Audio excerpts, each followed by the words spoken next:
Clause 11 to form part of the bill. All those members who are in favor of the Clause 11 may rise in their seats. جب آئے گا وہ جو لفظ کہے گا وہی آئین آج ان کو کانسٹیٹیوشن کورٹ ان کو کیوں تکلیف دے رہی ہے، مجھے اس کا کچھ سمجھ میں یہ بات نہیں آئی کہ اس میں کیا لاجک ہے، کیا اس میں تک ہے۔ بہرکیف ان کا حق ہے اختلاف کرنا۔ جہاں پاکستان میں دہشت گردی کا مسئلہ بہت بڑا ہے۔ ابھی کل اسلام آباد کے کیپٹل ٹیریٹری کے اندر دھماکہ ہوتا ہے، درجن سے زیادہ لوگوں کی جان چلی جاتی ہے، ہزاروں لوگ اپنی جان گنوا بیٹھے ہیں 2 سال میں۔ پاکستان میں ری ڈسٹریبیوشن آف ویلتھ کا بہت مسئلہ ہے، ایلیٹزم کا بہت ایشو ہے، کروڑوں بچے اسکولوں سے باہر ہیں، انرجی کرائسس بہت ہے، پاورٹی بہت ہے، غربت بہت ہے، یوتھ امپلائمنٹ نہیں ہے، سائنس اور ٹیکنالوجی میں برا حال ہے۔ اسی لیے ان تمام مسئلوں کو حل کرنے کے لیے، ہمارے اور آپ کے پیٹ بھرنے کے لیے، ہمیں اور آپ کو نوکریاں دلوانے کے لیے، انصاف دلوانے کے لیے، اس کے ساتھ ساتھ ہمیں سائنٹسٹ اور ایجوکیٹڈ سٹیزن بنانے کے لیے، ہمارے بچوں کو پڑھانے کے لیے حکومت نے یہ سوچا کہ کیوں نہ ایک نئی ترمیم کر کے ایک نئی کوڈ بنا دیں۔ کیسا لگا آپ کو کہ پاکستان میں یہ فیصلہ کر لیا گیا کہ ان تمام مسئلوں کے حل کے لیے ایک نئی ترمیم کرنی پڑے گی، اور اس ترمیم میں ہم نے یہ کرنا ہے کہ صدر پاکستان کو تاحیات استثنا دینا ہے۔ یہ ہے تمام مسائل کا حل۔ اس کے علاوہ ہائبرڈائزیشن کو کانسٹیٹیوشنلائز کرنا ہے، یعنی کہ آئینی کور دینا ہے۔ یہ ہے پاکستان کے تمام مسائل کا حل۔ تو سب سے پہلے تو آپ سب کو مبارک ہو، بات ہو رہی ہے 27th amendment in the constitution of 1973 of Pakistan. 64 vote ملتے ہیں سینٹ سے، 48 گھنٹے میں پاس ہو جاتی ہے فیڈرل کیبنٹ کے اپروول کے بعد۔ یہ اسی طرح ہے کہ آپ لوگ کلاس میں جائیں پہلے سیمیسٹر کے پہلے دن، اور آپ کو پروفیسر یہ بولے کہ بیٹا آج تو فائنل ایگزام ہے، یعنی کہ آپ نے کچھ بھی نہیں پڑھا، کچھ ڈیبیٹ نہیں کی، لیکن ایگزام پاس کر لیا۔ جہاں پر اس قرارداد کو، اس امینڈمنٹ کو ڈیبیٹ ہونا چاہیے تھا، اپوزیشن کی رائے لینی چاہیے تھی، جوڈیشری کی رائے لینی چاہیے تھی، سٹیک ہولڈرز کی رائے لینی چاہیے تھی، عوام کے سامنے بحث ہونی چاہیے تھی، بند کمروں میں فیصلے کر کے مائنڈ بنا کے پہلے سے آتے ہیں، اور ٹیبل ہونے کے بعد امینڈمنٹ کراس پارٹی سینیٹرز کو پڑھنے کو مل رہی ہے۔ یعنی کہ جب پیپر آ گیا تب انہوں نے بک دی ہے کہ اس میں سے کام کرنا ہے، آپ نے اسائنمنٹ اس میں سے کرنی ہے۔ ایسے کیا جاتا ہے مذاق اس ملک کے اندر۔ اسی لیے میں نے ہمیشہ سے کہا ہے کہ آپ لوگ دیں ووٹ اور لڑیں اور مرے ماریں ایک دوسرے کو۔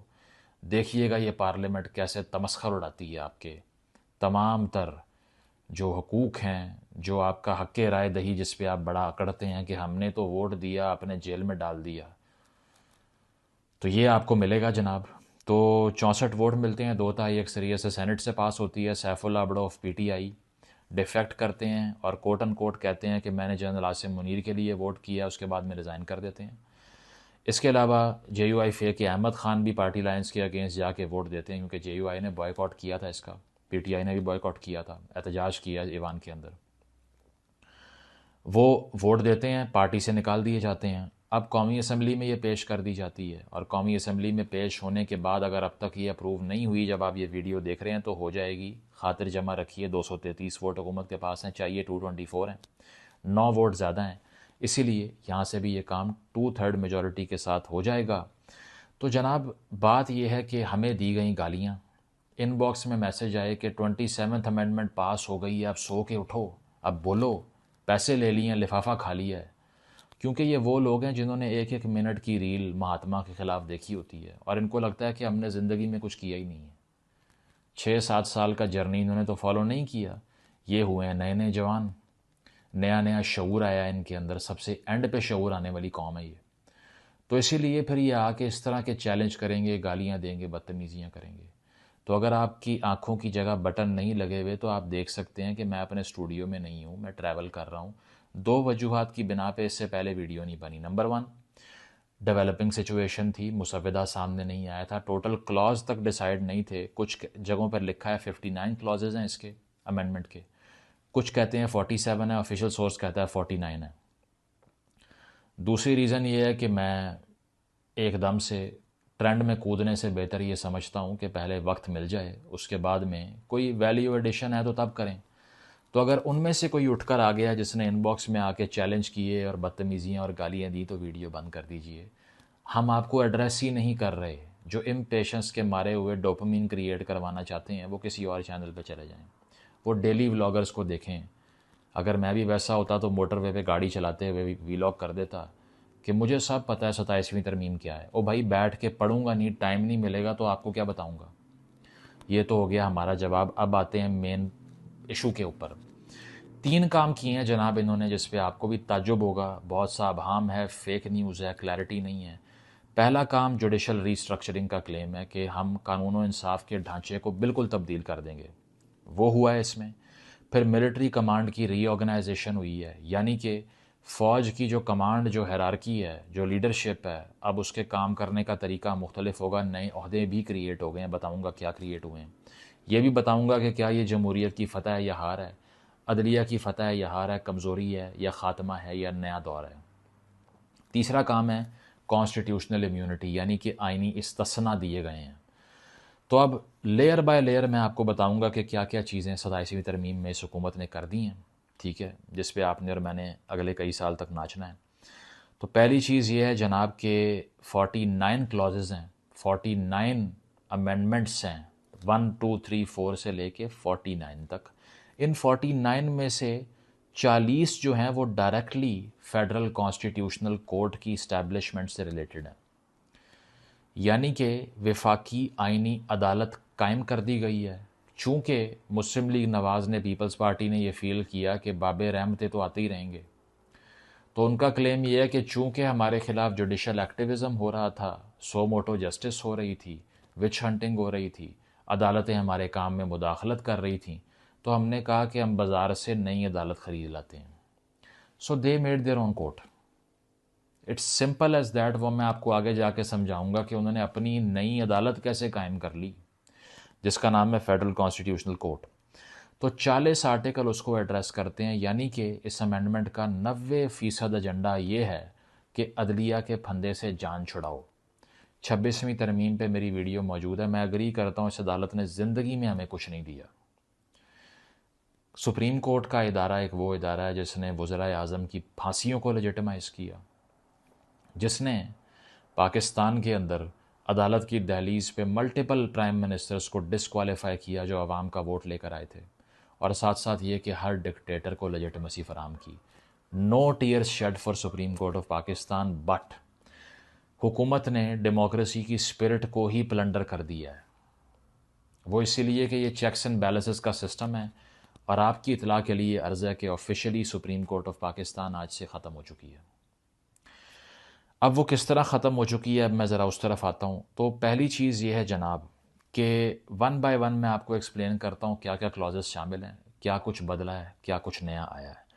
پہلی چیز ہوا یہ کہ حکومت نے کہا کہ بیک لاگ بہت زیادہ ہے، وزن بہت ہے عدلیہ کے اوپر، ان سے کیس ڈیسائیڈ نہیں ہوتے. 40% کیسز کانسٹیٹیوشنل نیچر کے ہیں جو سپریم کورٹ سنتی ہے، اسی لیے ہمیں نئی عدالت چاہیے. 26ویں ترمیم میں نیا بینچ بنایا، تب جے یو آئی کا ووٹ چاہیے تھا. اب پی ٹی آئی کے لوگوں کو ڈسکوالیفائی کرا کے سارا کچھ اپنی جھولی میں ڈال لیا، تو اسی لیے جے یو آئی تو نہیں چاہیے. تو اب ہو گئے تگڑے، اور اب انہوں نے کہا بینچ بھی نہیں چاہیے، اب نئی عدالت چاہیے. تو بینچ بھی ریورس کر دیا، پچھلی ترمیم کو اگلی ترمیم کر کے ریورس کر دیا. اور اس کے بعد کیا کیا جناب کہ اب جو ترامیم کا سلسلہ ہے وہ ذرا سنتے جائیے. یہ ہیر اینڈ دیر ہو سکتا ہے لیکن ٹوٹل چیزیں بتاؤں گا آپ کو. پہلی چیز تو یہ تھی کہ ایک ابہام یہ تھا کہ 18ویں ترمیم ریورس ہو جائے گی. این ایف سی ایوارڈ یعنی کہ صوبوں کو ملنے والا مالی جو حصہ ہے، شیئر ہے، فائنینشیل شیئر ہے، وہ کم کر دیا جائے گا. 10% کی ریڈکشن کی بات کی جا رہی تھی کہ 10% کمی واقع ہوگی اس میں، جس کا مطلب یہ ہے 500 ارب روپیہ سالانہ. لیکن پیپلز پارٹی نے کہا کہ ہم نے مزاحمت کی، رزسٹ کیا اور یہ نہیں کرنے دیا، اسی لیے این ایف سی ایوارڈ میں کمی اس ترمیم کے ذریعے نہیں کی گئی. تو جنہوں نے جعلی خبریں پھیلائیں ان کو ذرا شرم آنی چاہیے، لیکن ایسا ہوا نہیں. ہوا کیا؟ پہلی چیز یہ ہے کہ آرٹیکل 93 کو امینڈ کیا گیا، جس کے تحت پریزیڈنٹ صاحب جو ہیں وہ 5 کی بجائے 7 مشیر لگا سکتے ہیں. یعنی کہ ان کو مزید مشاورت چاہیے کہ کیسے، میرے پاس پاور تو کوئی نہیں ہے لیکن مجھے مشیر زیادہ چاہیے. تو 7 ہو گئے. آرٹیکل 130 کو حکومت نے امینڈ کر دیا، یعنی کہ کابینہ میں 17 ممبر ہوں گے، 15 نہیں ہوں گے، 7 ایڈوائزر ہوں گے، 5 نہیں ہوں گے. یعنی کہ حکومت نے کہا کہ ہمیں اور مشورے کرنے ہیں، طاقت ہمارے پاس کوئی نہیں ہے، ہر کام ہم پوچھ کے کرتے ہیں. آئے ہم فالس الیکشن سے ہیں، ٹھیک ہے، لیکن ہم نے اور ایڈوائس لینی ہے لوگوں کی، اسی لیے ہمیں اور ایڈوائزر اور کابینہ میں لوگ چاہیے۔ اس کے علاوہ آرٹیکل 175A میں امینڈمنٹ کر دی گئی ہے جناب، یعنی کہ اس میں ایکسٹینسو چینجز کیے گئے ہیں جوڈیشل کمیشن آف پاکستان میں، جہاں پر پہلے سپریم کورٹ کی سینیورٹی کے لحاظ سے بندے لگائے جاتے تھے، اب وہاں پر فیڈرل کانسٹیٹیوشنل کورٹ کے بندے لگائے جائیں گے۔ چیپٹر 1A ایک نیا چیپٹر ایڈ کیا گیا ہے پاکستان کے آئین کے اندر، جو کہ دا فیڈرل کانسٹیٹیوشن کورٹ کے نام سے ایک نیا چیپٹر ہے، جس میں اس کی جورسڈکشنز اور ہر چیز اور اپوائنٹمنٹ آف ججز کے بارے میں مینشنڈ ہے۔ اس کے علاوہ آرٹیکل 184 کو omit کر دیا گیا ہے، ختم کر دیا گیا ہے، سو موٹو جسٹس، یعنی کہ جو یہ حرکتیں ہوئیں جس پر ہم کہا کرتے تھے یہ نہیں ہونا چاہیے، کہ بابا ڈیم صاحب جا کے چھاپے مار رہے ہیں اسپتالوں کے اوپر، کہہ رہے ہیں 8-10 MPs تو میں ویسے ہی فارغ کر دوں گا، اور اس کے علاوہ پارٹی کے ورکر بنے ہوئے ہیں، تو ان سے تنگ آ کے پھر حکومت نے یہ حرکت بھی کر دی کہ اب سو موٹو لے ہی نہیں سکتی supreme court, federal constitutional court لے سکتی ہے، وہ بھی تب جب اس سے درخواست کی جائے، یعنی کہ جوڈیشل ایکٹیوزم نہیں ہوگا، جج جو ہے وہ صرف کورٹ کے اندر بیٹھے گا، وہ عوامی لیڈر بننے کی یا اینکر بننے کی کوشش نہیں کرے گا۔ آرٹیکل 186 کو ختم کر دیا گیا، یعنی کہ پریزیڈنٹ جو ہے وہ سپریم کورٹ سے ایڈوائز بھی نہیں لے سکتا، یعنی کہ سپریم کورٹ کو irrelevant کرنے کا ایجنڈا ہے جناب۔ آرٹیکل 189 جس کے تحت فیڈرل کانسٹیٹیوشنل کورٹ جو ہے، اب ہوا یہ ہے، اب آپ نے یہ غور سے سمجھنا ہے، فیڈرل کانسٹیٹیوشنل کورٹ نئی سپریم کورٹ ہے، کیونکہ آرٹیکل 189 کے تحت جو امینڈمنٹ کی گئی ہے اس کے مطابق جناب ہوا یہ ہے کہ فیڈرل کانسٹیٹیوشنل کورٹ جو حکومت نے قائم کی ہے، اس کے تحت جو فیصلہ FCC یعنی کہ فیڈرل کانسٹیٹیوشنل کورٹ کرے گی، وہ تمام ملک کی عدالتوں پہ لاگو ہوگا، بائنڈنگ فیصلہ ہوگا، لیکن سپریم کورٹ جو فیصلہ کرے گی وہ فیڈرل کانسٹیٹیوشنل کورٹ پہ لاگو نہیں ہوگا۔ تو کون جیتا؟ فیڈرل کانسٹیٹیوشنل کورٹ جیتی۔ اس کا مطلب یہ ہے کہ سپریم کورٹ تو کیا بن گئی؟ Supreme district court. کیوں بن گئی؟ وہ اسی لیے بن گئی کہ جناب ججز کی ٹرانسفر کے بارے میں اب حوالدار اور SHO کی طرح جج جو ہے وہ ٹرانسفر کیے جائیں گے۔ آرٹیکل 200 میں امینڈمنٹ کر دی گئی ہے۔ پہلے آئین کے اندر لکھا ہوا تھا کہ صدر مملکت کسی بھی جج کو اس کی مرضی سے اس کا تبادلہ کرنے کا اختیار رکھتے ہیں، اس کی مرضی سے، لیکن اگر وہ نہیں چاہتا تبادلہ تو نہیں ہوگا۔ اب امینڈمنٹ کر کے کر دیا گیا ہے یہ کہ اگر صدر مملکت یہ کہیں، یعنی کہ وزیر اعظم کی ایڈوائز پہ یہ ایکٹ کریں گے نا، تو وہ یہ کہیں کہ اس جج کو لاہور سے پشاور بھیجنا ہے، جج کا میں نے نہیں جانا، تو ایک ہی آپشن ہے جج کے پاس کہ وہ ریزائن کرے، ریٹائر ہو جائے۔ یعنی کہ تمام ججز سیاستدانوں کی مٹھی میں، اور ساتھ کچھ سینئر ججز اس پر ریزسٹنس نہ دکھائیں اور اس کے اوپر احتجاج نہ کریں، اسی لیے ریٹائرمنٹ کی عمر کو 65 سے بڑھا کے 68 سال کر دیا، تاکہ وہ 3 سال کا اور فیوچر ان کو دکھائی دے جائے اور وہ ریزسٹنس نہ کریں، اور ہو سکتا ہے کچھ کو فیڈرل کانسٹیٹیوشنل کورٹ میں نوکریاں بھی مل جائیں، اور ہو سکتا ہے کہ کچھ ریزائن بھی کر دیں، اور ہو سکتا ہے کہ جب تک آپ نے میری ویڈیو دیکھی بہت سے جج صاحبان نے، بالخصوص اسلام آباد ہائی کورٹ کے جج صاحبان نے ریزائن کرنا شروع کر دیا ہو، کیونکہ ان کے پاس اب چارہ کوئی نہیں ہے۔ ان کو پہلی فرصت میں حکومت نے کہنا تھا چلو ٹرانسفر لو، اور پھر ان کو ریزائن کرنا پڑنا تھا، اسی لیے وہ پہلے ہی جائیں گے۔ اب یہ بھی آپ سن لیجئے۔ تو اس طرح سے ایک فرینڈلی کورٹ کریٹ کی جا رہی ہے، جو کہ جو بھی حکومت آئے گی، مسلم لیگ نواز نہیں، چاہے PTI آئے، پیپلز پارٹی آئے، ہر کوئی اپنی کورٹ چلائے گا، اپنی مرضی کے فیصلے لے گا، اور کام ہو جائے گا ختم۔ سپریم کورٹ منہ دیکھتی رہے گی، کیونکہ سپریم کورٹ کے فیصلے بائنڈنگ ہی نہیں ہیں۔ چیف جسٹس آف پاکستان کو کوئی پرواہ نہیں ہے، اور سارا ادارہ ملیا میٹ نیست و نابود ہو چکا ہے۔ مبارکباد آپ کو، اور بے شک یہ ڈیزرو بھی یہی کرتا تھا یہ ادارہ، because again I will say it has not given us anything, لیکن اب جو ہوا ہے یہ لاسٹ نیل ان دا کافن ہے۔ اس کے علاوہ آرٹیکل 191A کو omit کر دیا گیا، جو کہ پچھلی ترمیم 26ویں ترمیم کے ذریعے نئے بینچ بنے تھے۔ اس ترمیم کے ذریعے کہا گیا کہ بینچ ختم کرو، کوڈ بناؤ۔ مذاق چیک کریں آپ۔ اس کے علاوہ آگے کیا ترامیم ہے جناب، اب اور سنیں، ابھی اور بھی میٹھا ڈالنا ہے، ٹھیک ہے، ابھی اور بھی پکانا ہے اس جو ہے نا وہ تمام تر مسالے کو جو کہ آپ کو کھلانا ہے۔ اس کے علاوہ آرٹیکل 248 کو امینڈ کیا گیا جناب۔ اس سے پہلے صدر پاکستان اور تمام گورنر صاحبان صوبوں کے اور جو منسٹرز تھے، جو وزراء تھے، ان کو استثناء حاصل تھا کہ جب تک وہ اپنی نوکری پہ اپنے فرائض سر انجام دے رہے ہیں ان کے خلاف کارروائی نہیں ہو سکتی، یعنی کہ کوئی کرمنل پروسیجر نہیں چل سکتا، اریسٹ نہیں ہو سکتے، اس کے علاوہ ان کو عدالتوں میں گھسیٹا نہیں جا سکتا۔ لیکن جب وہ ریزائن کر دیں تو تب ان کی اکاؤنٹیبلٹی ہو سکتی ہے۔ لیکن اب آرٹیکل 248 میں ترمیم کر کے یہ کہہ دیا گیا ہے کہ جناب صدر پاکستان جو ہیں وہ لائف لانگ امیونٹی رکھتے ہیں کرمنل پروسیجر سے، اریسٹ ہونے سے، امپریزنمنٹ سے، یعنی کہ صدر پاکستان اگر ایک دفعہ صدر بن گیا، بے شک وہ ایک دن کے لیے ہی کیوں نہ بنے، ساری زندگی اس پہ کوئی کرمنل کیس نہیں چلے گا، ساری زندگی وہ اریسٹ نہیں ہوگا، ساری زندگی اس کے خلاف کسی قسم کی کوئی کارروائی نہیں ہوگی۔ جس طرح بادشاہ تھے کسی دور کے اندر، اب وہ صورتحال رہے گی۔ جسٹیفیکیشن کیا ہے کہ جناب وہ تو ایگزیکٹو عہدہ، سیاسی عہدہ ہے ہی نہیں، اسی لیے یہ پرکس میں شامل ہے۔ پرکس میں تو بھائی پینشن یا بجلی کا بل ہوتا ہے، آپ نے لائف ٹائم امیونٹی دے دی ہے۔ اور یہ کیوں دی ہے یہ میں آپ کو آگے جا کے بتاؤں گا۔ تو جناب یہ بھی کر دیا گیا کہ اب صدر صاحب کل کو جا کے خدا نخواستہ کوئی بھی پریزیڈنٹ بن جائے، سڑک پہ کسی کو فائر مار دے، کچھ نہیں ہو سکتا، nothing can happen, life time immunity. وزیر اعظم صاحب کو بھی دینے کی کوشش کی، شہباز شریف صاحب نے منع کر دیا، مجھے نہیں چاہیے۔ اچھا جیسچر ہے، لیکن میرا خیال ہے کہ پورے ملک میں اگر کسی عہدے کو شاید یہ اگر غلط کام کرنا ہی تھا تو وزیر اعظم کو ملنی چاہیے تھی۔ اس کی وجہ یہ ہے کہ یہاں ہر پرائم منسٹر 3 سال بعد پی ایم ہاؤس سے سیدھا اڈیالہ جاتا ہے۔ عمران خان کو کالر سے پکڑا، ٹھیک ہے، گھسیٹ کے ڈال دیا اندر۔ نواز شریف کو جہاز کی سیٹ سے ہتکڑی لگائی، جلا وطن رکھا، بے نظیر کے خلاف ہر نوعیت کی کارروائی کی، پریشرائز کیا، تختے الٹائے، اریسٹ کیے، جیلوں میں رکھا۔ کتنے وزرائے اعظم کو اریسٹ کیا، تو بھائی ماریں تو وزیر اعظم کھاتا ہے، اگر امیونٹی دینی تھی اس کو دے دیتے۔ میں نہیں سمجھتا شہباز صاحب نے بڑا تیر مارا ہے اس بات کو منع کر کے، میرا تو خیال ہے کر لینا چاہیے تھا ان کو بھی۔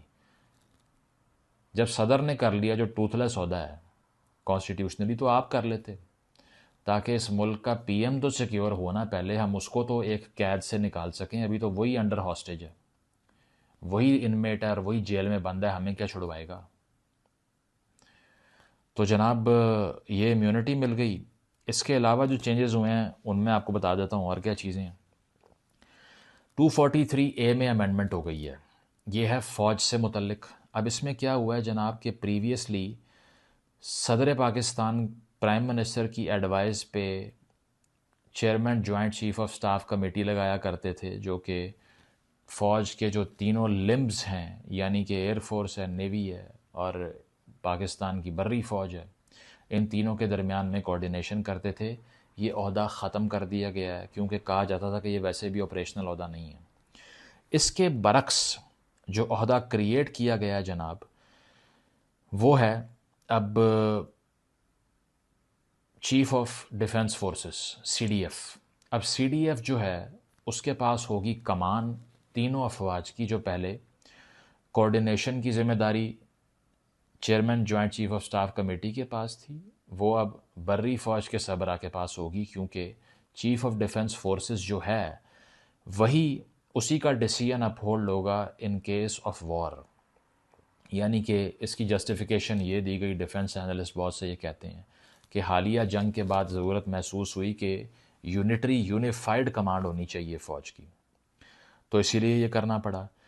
اب اس میں ایئر فورس اور اس میں نیوی اور اس میں بری فوج، تینوں کا سربراہ آرمی چیف ہوگا، اور ساتھ ساتھ chief of army staff concurrently chief of defence forces بھی بن جائے گا۔ یعنی کہ چیف آف آرمی سٹاف کے پاس 2 عہدے ہوں گے، پہلا COAS کا، دوسرا CDF کا، چیف آف ڈیفنس فورسز۔ اسی لیے اگر کوئی بھی آپریشنل ریکمنڈیشن کہیں سے آتی ہے، چاہے وہ ایئر فورس سے آئے، نیوی سے آئے، بری فوج سے آئے، final word chief of defence forces یعنی کہ آرمی چیف کا ہوگا۔ یہ آ گئی جناب تبدیلی۔ اور اس کے علاوہ ایک اور تبدیلی یہ ہوئی ہے جناب کہ آرٹیکل 243 کے حوالے سے ہی بات کر رہا ہوں، وہ یہ ہے کہ جو 5 اسٹار آفیسرز ہیں یعنی کہ فیلڈ مارشل، اس کے علاوہ martial of the air force, ہوائی جو فوج ہے ہماری اس میں، ایئر فورس میں، اور ایڈمرل آف دا فلیٹ یعنی کہ نیوی کے جو ایڈمرل آف دا فلیٹ ہوں گے، یہ 3 5 اسٹار جرنیل، ان میں سے جو بھی 5 اسٹار جرنیل بنے گا وہ ساری زندگی یونیفارم میں رہے گا، ریٹائر نہیں ہوگا۔ فیلڈ مارشل ویسے دنیا بھر میں ریٹائر نہیں ہوتے کیونکہ یہ ٹائٹل ہوتا ہے، عہدہ نہیں ہوتا۔ یہاں پر اس کو کانسٹیٹیوشنل گارنٹی مل گئی، اور ساتھ ساتھ یہ کہا گیا کہ آرٹیکل 248 میں جو تبدیلی ہوئی ہے وہ 5 اسٹار رینک کے جرنیلوں کے اوپر بھی اپلائی ہوگی کیونکہ وہ قومی ہیروز ہیں۔ اب آرٹیکل 248 سے اس کو کیوں جوڑا؟ کیونکہ آرٹیکل 248 میں لائف ٹائم امیونٹی کی بات ہے، یعنی کہ جو 5 اسٹار جرنیل ہوگا اس پہ ساری زندگی کوئی مقدمہ نہیں چلے گا، کوئی کورٹ میں اس کو نہیں بلایا جائے گا، اس کے خلاف کوئی کارروائی نہیں ہوگی۔ اس کو مل گئی کانسٹیٹیوشنل گارنٹی۔ اب میرا یہ خیال ہے کہ اس کے بعد سے یہ پریکٹس شروع نہیں ہوگی، یہ پریکٹس پہلے دن سے شروع تھی 1947 کے بعد سے۔ جنرل مشرف صاحب کے خلاف نواز شریف صاحب نے بڑے نعرے مارے کہ ہم ان کو عدالتوں میں لے کر جائیں گے۔ جسٹس وقار سیٹھ نے پھانسی کی سزا سنا دی، کیا ہوا؟ کچھ بھی نہیں۔ تو اب یہ ہے کہ اب اس کو آئین میں لکھ دیا گیا ہے، بس یہ فرق ہے۔ اور اس کے ساتھ ساتھ جناب جو چینج آیا ہے وہ یہ ہے کہ اگر آپ نے فیلڈ مارشل کو ہٹانا ہے کبھی، یا ایڈمرل آف دا فلیٹ کو کبھی ہٹانا ہے، یا marshal of the air forces یعنی کہ اسی 5 اسٹار رینک کے آفیسر کو ہٹانا ہے، تو آپ کو 2/3 اکثریت ایوان میں چاہیے، امپیچ کر کے آپ ہٹا سکتے ہو، جو صدر کو ہٹانے کا طریقہ کار ہے، اس کے علاوہ طریقہ نہیں ہے۔ اور ریٹائرمنٹ کے بعد یعنی کہ اپنا ٹینیور ختم کرنے کے بعد آرمی چیف کا یا کسی بھی رینک سے اترنے کے بعد جو بھی فیلڈ مارشل ہے، martial of the air force یا ایڈمرل ہے، اس کی ذمہ داریاں کیا ہوں گی، اس کو مراعات کیا ملیں گی، اس کے ساتھ پرکس کیا ہوں گی، یہ حکومت ڈیسائیڈ کرے گی۔ وہ ابھی ڈیسائیڈڈ نہیں ہے، یہ لکھا ہوا ہے اس میں۔ تو یونیفائڈ کمانڈ کی ہیرارکی بنائی، 5 اسٹار رینک کو پروٹیکٹ کیا، سی ڈی ایف جو ہے وہ سجیشن لے گا آرمی سے، نیوی سے، پی اے ایف سے، اور فیصلہ خود کرے گا۔ اس کے علاوہ commander of national strategic command ایک نیا عہدہ کریٹ کیا گیا ہے۔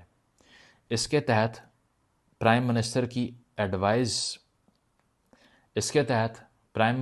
آرمی چیف کی ایڈوائز کے اوپر ایک commander of national strategic command لگائے گا جو کہ پاکستان کے نیوکلیئر ایسٹس کو اوورسی کرے گا۔ یہ نیا عہدہ بھی کریٹ ہوا ہے، اس کا نام تبدیل کر دیا گیا ہے۔ تو یہ ہیں جناب آرٹیکل 243 کی تبدیلیاں، جس پر سب کہہ رہے تھے کہ جو ہوا ہے وہ آپ بتا نہیں رہے، اب سن لیا آپ نے، یہ ہوا ہے۔ تو اس طرح سے جناب عدلیہ تو سپریم کورٹ بالخصوص بالکل ختم ہو چکی ہے۔ اس کی وجہ ہے کہ جج ٹرانسفر کرنے کا اختیار حکومت کے پاس ہے، کوئی سیاسی کیس میں وہ نہیں گھس سکتے، کانسٹیٹیوشن کے حوالے سے کوئی رولنگ دیں گے ایف سی سی کے اوپر اپلائی نہیں ہوگی۔ اور ساتھ ساتھ یہ کہ منصور علی شاہ صاحب کے علاوہ شاید ہی کسی کی آواز بھی نکلی ہو، انہوں نے صرف یہ بولا کہ پولیٹیکل ڈیوائس ہے، federal constitutional court is a political device to weaken judiciary, یہ جوڈیشری کو کمزور کرنے کے لیے انہوں نے یہ بولا۔ اور اس کے علاوہ پی ٹی آئی کے رسپانس کی اگر بات کریں تو سینیٹر علی ظفر نے یہ کہا کہ 1973 کے کانسٹیٹیوشن کا بیلنس برباد کر دیا ہے۔ وہ اور بات ہے کہ ان کے اپنے ایجنڈا میں پاکستان میں صدارتی نظام لانا ہے، اور یہ جو مینیفیسٹو ہوتے ہیں نا الیکشن کے، اس میں لکھ چکے ہیں۔ آپ مذاق دیکھیے، پاکستان کی کسی پارٹی نے کیا الیکشن لڑنے سے پہلے مینیفیسٹو میں بتایا کہ ہم آئین میں یہ تبدیلیاں کریں گے؟ نہیں بتایا، جھوٹ بولا نا، جھوٹ بولا اپنے ووٹر سے آپ کے سامنے۔ دوسرا یہ ہے کہ انہوں نے کہا کہ چارٹر آف ڈیموکریسی میں یہ چیز ڈیسائیڈ ہم نے کر لی تھی کہ ہم نئی کوڈ بنائیں گے۔ اچھا ٹھیک ہے جناب، آپ نے چارٹر آف ڈیموکریسی میں یہ چوز کر لیا تھا کہ اپنی پسند کے جج لے کے آ جائیں گے، بازار سے کوڈ خرید کے لے کے آ جائیں گے، تو وہ چیز بھی جناب ختم ہو گئی ہے۔ اور آہستہ آہستہ پاکستان کا ایگزیکٹو اور پاکستان کی ہائبرڈائزیشن اور مضبوط ہو چکے ہیں، جوڈیشری کے اوپر انکروچمنٹ اب مکمل ہو چکی ہے جناب۔ اب معاملہ یہاں نہیں تھما، 28ویں ترمیم بھی آ رہی ہے۔ فیصل واڈا کہہ چکے ہیں، رانا ثناء اللہ کنفرم کر چکے ہیں، اور وہ یہ کہتے ہیں کہ چونکہ اب آرٹیکل 140A کی امینڈمنٹ کی ڈیمانڈ تھی متحدہ کی، یعنی کہ لوکل باڈیز کو کانسٹیٹیوشنل پروٹیکشن دی جائے، تو اسی لیے فلاح و بہبود سے متعلق ہومیوپیتھک سی ایک اور ترمیم بھی ابھی آنی ہے۔ کیونکہ نمبر تو ان کے پاس ہے، لوٹ مار کر لی ہے پی ٹی آئی کی سیٹوں کی. اور اب licence to act with impunity مل چکا ہے صدر کو، اس کے علاوہ جو ہائیبرڈ کور ہے اس کو، ساتھ ساتھ یہ کہ ایک کانسٹیٹیوشنل جو ریکگنیشن ہے وہ بھی مل گئی ہے ہائیبرڈ فارم آف گورنمنٹ کو. تو فرق یہ ہے کہ تحریک انصاف نے یہ کہا کہ ایکسٹینشن حلال ہوتی ہے، باجوہ قوم کا باپ ہے. نون لیگ نے کہا نہیں، ہم آپ سے بڑھ کے نوکری کر کے دکھائیں گے. انہوں نے وہ کر کے دکھا دی. اس سے آگے جو آئے گا وہ اس سے بڑھ کے نوکری کرے گا، اس سے آگے جو آئے گا وہ اس سے زیادہ لیٹ جائے گا. آپ اور میں بے وقوف بنتے رہیں گے. 80 سال ہمیں ہو گئے ہیں، ہمیں 100 سال اور ہو جائیں گے. ایک کٹ پتلی پیدا ہوگی، اس کو اٹھائیں گے، اس کو ڈالیں گے جیل میں. اس کے لیے میں اور آپ تحریک لڑیں گے، ہم جائیں گے جیل میں. پھر وہ باہر آئے گا، وہ پی ایم بنے گا. 3 سال میں اس سے کچھ نہیں ہوگا، اسے گالی پڑے گی، اور جو اندر گیا وہ باہر آ جائے گا. یہ ہے سرکس. سمجھا سمجھا کے مر گئے ہیں. 7 سال ہو گئے ہیں بول رہا ہوں کسی کو ووٹ مت دو. یہ سب جھوٹ بول رہے ہیں آپ سے. مجھے بتا دیں کہ تحریک انصاف نے، پیپلز پارٹی نے، نون لیگ نے، کس نے آ کے آپ کے حق میں ترامیم کی ہیں؟ نام لیں. یہ سب صرف آپ کی گردن پہ سوار ہو کے آپ کی دی گئی پولیٹیکل سپیس جو ہوتی ہے اس کو ریورس کرنے کے لیے آتے ہیں، کیونکہ پری ریکویزٹ یہ ہوتا ہے آنے کا کہ اپنے نظریات گھر چھوڑ کے آنے ہیں، بوٹ پالشی کرنی ہے صرف، جو کہ یہ بخوبی سر انجام دے رہے ہیں. یاد رکھا جائے گا شہباز شریف صاحب آپ کو تاریخ میں، یاد رکھا جائے گا اس کرنٹ عدلیہ کی جو کمانڈ ہے ساری اس کو، کہ ادارہ انکروچ ہو گیا، کچھ بھی نہیں بولا کوئی. اور یاد رکھا جائے گا تمام ان لوگوں کو جنہوں نے اپنا حصہ ڈالا ہے، چاہے وہ پی ٹی آئی کے ہوں، کسی اور کے ہوں. بدقسمتی دیکھیں، سینہ پیٹنے کو دل کرتا ہے. ہمارے پاس متبادل کیا ہے؟ آہن جب آئے گا وہ جو لفظ کہے گا وہی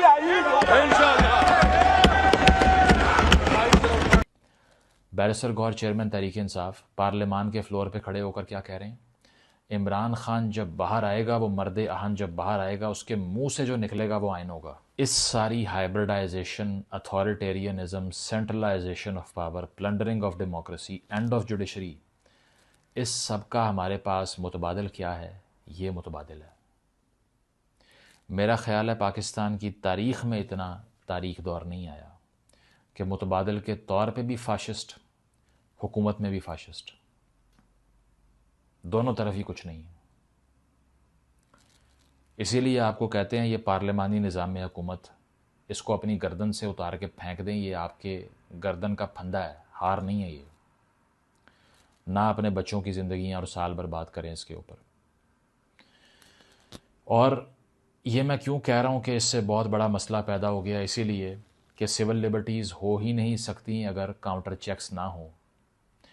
اور ایک عدد کتاب ہے جناب مونٹسکیو کی، اس کتاب کا نام ہے spirit of the laws, publish ہوئی تھی 1748 میں. آپ کی اطلاع کے لیے مونٹسکیو وہ فلاسفر ہے جس نے سیپریشن آف پاور، یعنی کہ طاقت کو بانٹ کر مختلف اداروں میں تقسیم کرنا تاکہ وہ ایک دوسرے کی نگرانی کر سکیں، یہ جمہوریت کی ڈیفینیشن ہے. کہ پارلیمان والا اگر بادشاہ بننے کی کوشش کرے تو کورٹ روک لے اس کو، عدالت اگر اپنی جو فرائض ہیں ان سے تجاوز کرے تو آئین روک لے اس کو، ایگزیکٹو اگر اپنی حد سے بڑھے تو اس کو لیجسلیچر یا عدلیہ روک سکے. ہر کوئی ایک دوسرے پہ چیک رکھے، اسکروٹنی کرے. یہ تھی ڈیموکریسی، تاکہ کوئی ایک بادشاہ نہ پیدا ہو جائے. انہوں نے یہ چیکس ہی ختم کر دی ہیں. میں اب آپ کو 3 عدد بورنگ ترین اقوال زرین سناؤں گا مونٹسکیو کے، آپ نے وہ سن کے ویڈیو بند کر دینی ہے. تو کہتا ہے there would be an end of everything were the same man or the same body whether of the nobles or of the people to exercise those 3 powers that of enacting laws, that of executing the public resolutions and of judging the crimes or differences of individuals. یعنی کہ ہر چیز کا خاتمہ ہو جائے گا اگر ایک ہی اختیار رکھنے والی اتھارٹی، یعنی کہ ایک ہی اینٹی، ایک ہی شخص، چاہے وہ خواص میں سے ہو یا عام لوگوں میں سے ہو، اگر اس کے پاس تینوں طاقتیں آ جائیں، یعنی کہ قانون سازی کی طاقت، اس قانون کو اپلائی کرنے کی طاقت، اور اس کے علاوہ اس پہ جج بن کے بیٹھنے کی طاقت، اگر یہ تینوں طاقتیں ایک ہی جگہ پر رکھ دی گئی، معاشرہ برباد ہو جائے گا. آپ دیکھ لیجئے کہ جج کرنے کی طاقت حکومت کے پاس آ گئی ہے، کیونکہ جج وہ لگا رہے ہیں، قانون سازی کی طاقت بھی ان کے پاس آ گئی ہے، تو بچا کیا؟ صفر، کچھ بھی نہیں۔ پھر کہتا ہے مونٹسکیو اسی کتاب کے اندر، again there is no liberty if the judicial power be not separated from the legislative and executive. کوئی آزادی نہیں ہے اگر عدلیہ کی جو طاقت ہے اس کو علیحدہ نہیں کیا جاتا قانون سازی کی طاقت سے۔ یہاں پر کیا ہوا؟ اس کے بالکل الٹ۔ کہتا ہے were it joined with the legislative, the life and liberty of the subject would be exposed to arbitrary control, for the judge would then be the legislator.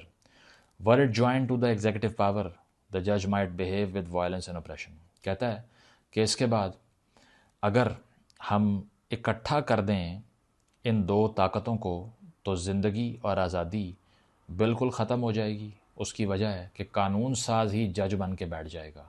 تو آج کا جج، مستقبل کا جج، مستقبل کا سپریم کورٹ کا چیف کون ہوگا؟ وزیر اعظم۔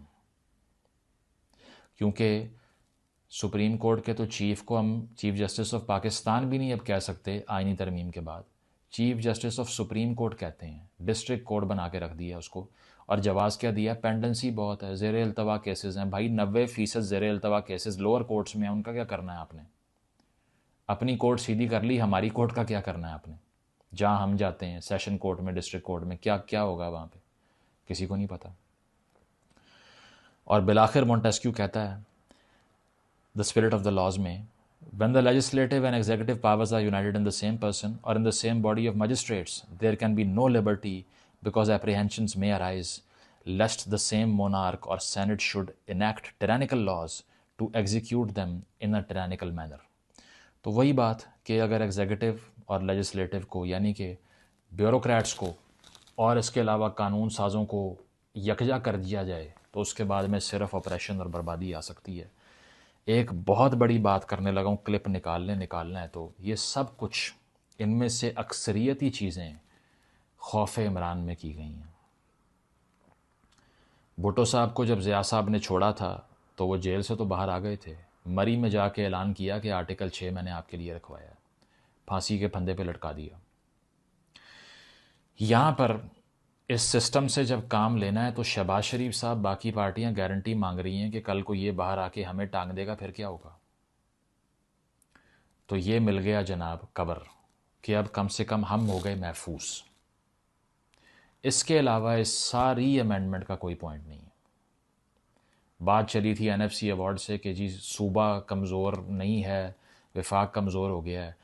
نجم سیٹھی صاحب کہتے ہیں کہ NFC ایوارڈ میں ترمیم نہیں کی گئی، اس کے باوجود جو 400-500 ارب روپے چاہیے اسٹیبلشمنٹ کو وہ کہیں اور سے لے لیں گے اکارڈنگ ٹو نجم سیٹھی، تو انہیں ترمیم نہیں چاہیے۔ ترامیم اس ملک میں چاہیے ہی نہیں ہوتی۔ آپ مجھے بتائیں کس آئین کے اندر لکھا ہوا ہے کہ الیکشن ڈیلے ہو سکتا ہے، جعلی الیکشن ہو سکتا ہے، طاقت کسی اور کے پاس، اختیار کسی اور کے پاس ہوگا؟ کہاں لکھا ہوا ہوتا ہے؟ نا، پھر بھی ہوتا ہے۔ بندے غائب ہو جائیں گے، یہ سب ہوگا۔ کون سا لا آف دا لینڈ کہتا ہے کہ جرگہ چلے گا، خواتین کے خلاف وائلنس پہ لوگ باہر آ جائیں گے جیل سے؟ سب ہو رہا ہے۔ تو یہ تھی لا یعنی سی بحث، اگر آپ نے سننی ہی تھی سن لی آپ نے۔ اب اس سے فرق کیا پڑے گا یہ آپ مجھے بتا دینا۔ اگلے 15 سال انہی پارٹیوں پہ ضائع کرو آپ سب لوگ، ایک کو ولن ایک کو ہیرو بناؤ، یہ سب آ کے اسی دیگ میں مزید میٹھا ڈالیں گے اور یہ سویٹ ڈش پکا کے آپ کو کھلاتے رہیں گے، جو کیا ہے نوکری آف دی اسٹیبلشمنٹ۔ اس سے بڑھ کے میری 7 سال کی I am proud of the fact کہ میں کنسسٹنٹ ہوں اس پہ۔ 7 سال پرانا کلپ اٹھا کے دیکھ لو، میں کہہ رہا ہوں پرائم منسٹر صرف اور صرف کلرک کی حیثیت سے بڑھ کے کچھ نہیں ہے۔ آپ لڑیں کہ ایک انصاف کرنے آیا تھا، ایک سچا تھا، ایک برا ہے، ایک چور ہے۔ او بھائی اختیار ہی نہیں ہے، آئینی طور پہ اختیار صفر ہو گیا، کیا بات کر رہے ہو؟ ایک سیکیورٹی گارڈ نماز پڑھتا ہے یا پھر نہیں پڑھتا، اخلاق والا ہے یا بد اخلاق ہے، اس نے اپنی نوکری کرنی ہے، گھر چلے جانا ہے، اس کے پاس اس سے بڑھ کے اختیار ہی نہیں ہے کہ وہ دکان کا مالک بن کے بیٹھ جائے، اس نے تو باہر کھڑے ہونا ہے۔ تو مجھے اس سے کیا کہ اس کا کردار کیسا ہے کیسا نہیں، تو آپ سب اسی بحث میں اپنے آپ کو کنزیوم اور برباد کریں، اپنے بچوں کو تباہ کریں، ہر 5 سال بعد ووٹ ڈالیں اور پیٹیں، بعد میں گالیاں دیں۔ لیکن یہ سب کے سب آپ کو بیوقوف بنانے آئے تھے، آگے بھی بناتے رہیں گے. جس کو بھی ووٹ دو گے وہ ہر اس چیز پہ قدغن لگائے گا جس سوراخ سے آپ کو سانس آتا ہے, جس کھڑکی سے آپ کو سانس آتا ہے اس کو بھی بند کر دے گا وہ. حل صرف یہ ہے کہ ان تمام لوگوں سے اپنی سپورٹ وڈرا کریں. ان میں سے کوئی بھی آپ کا خیر خواہ نہیں ہے. Thank you.